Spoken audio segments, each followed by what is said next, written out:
inderdaad het tweede duet, of eigenlijk de tweede samenwerking die er is ontstaan. Zijn er nog mensen waarvan je zegt van nou, dat staat op mijn verlanglijstje, dat zou ik wel willen doen? Moet ik daar eerlijk antwoord op geven? Ja. Ja, ik ben vorig jaar had ik een award gewonnen en zij had ook een award gewonnen in Noord-Holland. En we waren s'avonds allebei daar en ik was een beetje opgelaten, want ik bewonder haar heel erg. Het is een vrouw dus, het is een zangeres. Ze is fors.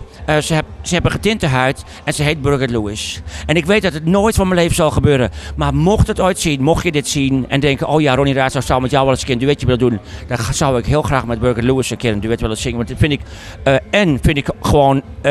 ik hoef niet langer dan 5 minuten te kijken om te zien dat het een leuk wijf is. Gewoon, dat is een leuk wijf, daar kan je schik mee maken. Daar kan je plezier mee hebben.